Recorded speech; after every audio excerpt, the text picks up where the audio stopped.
Hi guys! Welcome to Jekotech TV!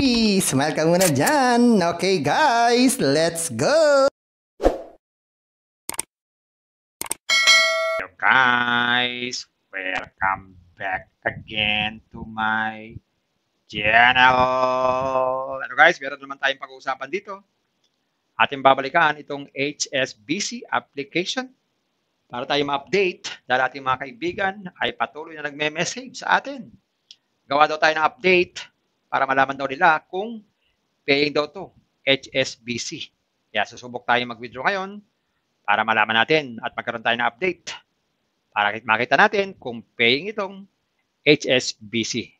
Pero bago tayo mag-withdraw, baka naman po pwedeng pakiclick ang subscribe button, bell button, share and like para naman nalalaman nyo meron akong bagong video. And also share and like sa mga mahilig sa online. At sa mga nandiyan na gusto magsuri, pwede rin mag-register, magsuri. Maganda ngayon, marami nagsusuri sa sari-saring application na lumalabas sa ating internet world. Again, dito commercial, hindi rin to promotion, hindi rin to advertisement. Sadya lamang sinusuri natin at taga-update tayo at tinitignan pati ang kanilang withdrawal system para makita kung paying ang isang application, hindi para sila ay i-promote. Kaya, mag-withdraw na tayo! So ayan guys, ito yung ating account dito sa HSBC. So ngayon meron tayong 317 pesos na pwede nating withdrawin yan. So susubok tayong mag-withdraw kung paying pa itong HSBC ngayong April 24, 2024, 10:18 a.m.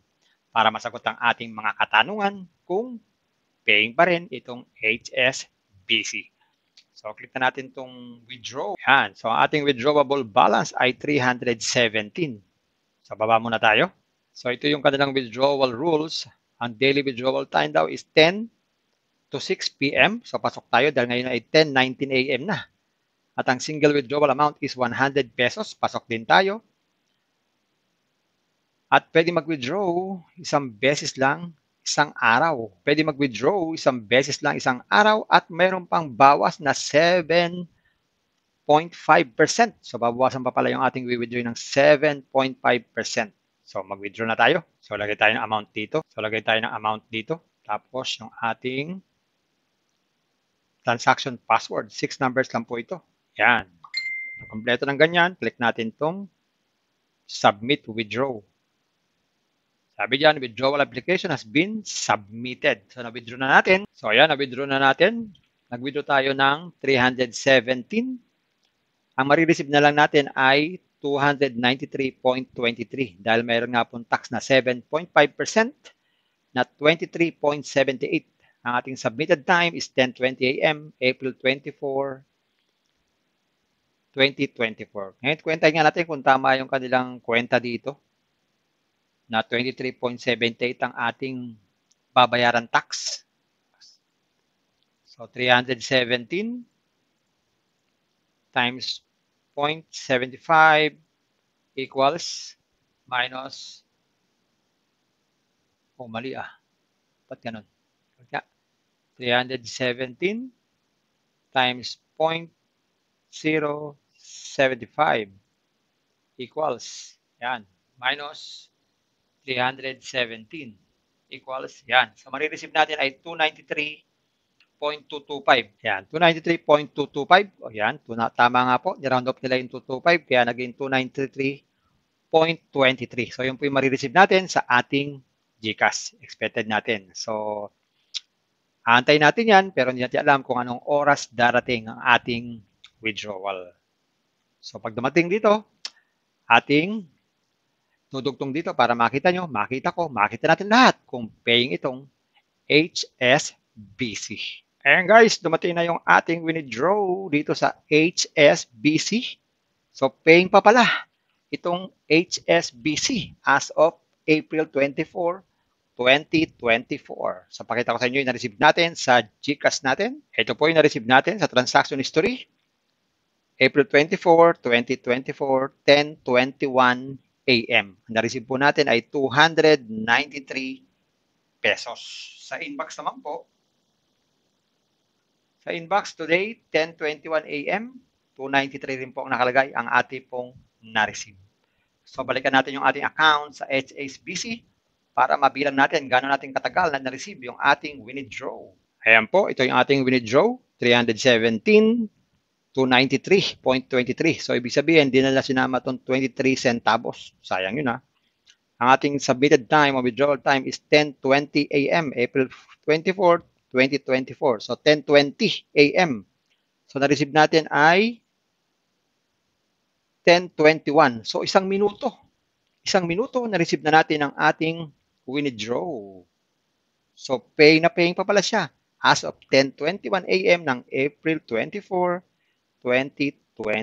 So ayun guys, nakita natin na kapag withdraw tayo, within 1 minute, na-receive natin yung ating withdraw. Pero guys, hindi naman porket nakapag-withdraw tayo, ay dali-dali naman kayong magmamadali sa pag-invest. Mag-isip-isip din mo muna. Think twice, mag-search, magtanong-tanong bago mag-invest, and invest at your own risk. Invest what you can afford. Tulos yun lang kung sobrang pera ang ating invest. Huwag yung ating pagkabuhayan, pamili bigas, pambili ulam, pan-tuition fee, at lalo na, huwag po tayong mangutang. Kung wala po tayong pang-invest, kung may free, sa free na lang muna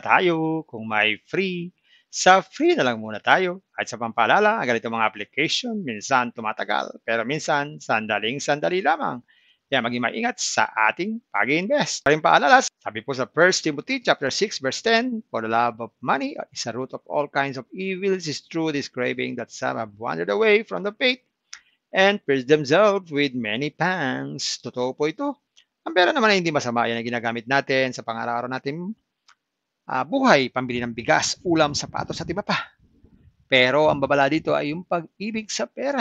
Pag tayo po umibig na sa pera, maaari tayong makagawa ng sari-saring kasamaan. Yan po ang kinauugataan, yung ating pag-ibig sa pera. Kaya ito po ay isang babala.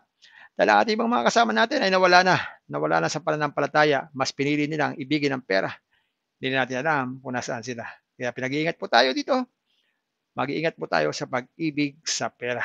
Bye-bye. Ingat lagi sa pag-invest. Bye. Hi guys! Welcome to Jekotech TV! Smile ka muna dyan! Okay guys, let's go!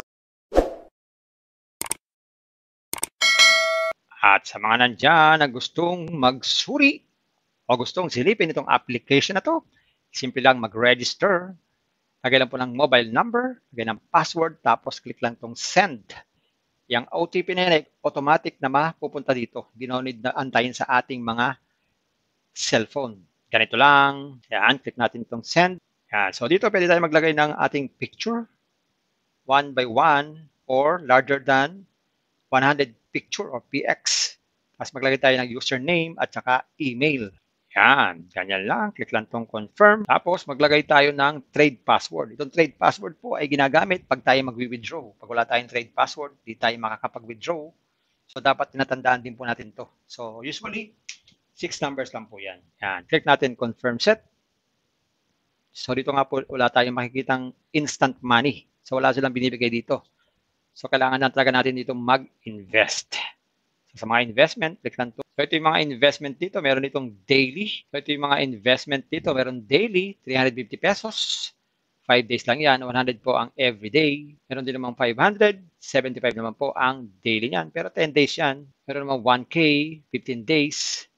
Meron din naman 10K, 20 days, 650 naman po ang daily. At meron din naman 20K, 1,000 everyday, 30 days naman po. At meron din naman 50K, 35 days, 2,000 everyday. So, yun po yung mga daily. Meron din naman silang tinatawag nilang, ito yung mga advanced product. So, meron silang tinatawag na 300 pesos. Pero ang daily niya ay 10 pesos lang, 0.02 sa loob ng isang taon. Meron din naman 800, 365 days, 27.2 naman po ang everyday. Kung may free, sa free na lang muna tayo. At sa pampaalala, ang ganito mga application, minsan tumatagal, pero minsan sandaling-sandali lamang. Kaya maging maingat sa ating pag-invest. Paring paalala, sabi po sa 1 Timothy chapter 6 verse 10, for the love of money is a root of all kinds of evils, is true this craving that some have wandered away from the faith and pierced themselves with many pangs. Totoo po ito. Ang pera naman ay hindi masama, yan ang ginagamit natin sa pang-araw-araw nating buhay, pambili ng bigas, ulam, sapatos at iba pa. Pero ang babala dito ay yung pag-ibig sa pera. Pag tayo po umibig na sa pera, maaari tayong makagawa ng sari-saring kasamaan. Yan po ang kinauugatan, yung ating pag-ibig sa pera. Kaya ito po ay isang babala dahil ang ating ibang mga kasama natin ay nawala na sa pananampalataya. Mas pinili nilang ibigin ang pera. Hindi natin alam kung nasaan sila. Kaya pinag-iingat po tayo dito. Mag-iingat po tayo sa pag-ibig sa pera. Bye-bye. Ingat lagi sa pag-invest. Bye. Hi guys! Welcome to Jekotech TV! Smile ka muna dyan! Okay guys, let's go!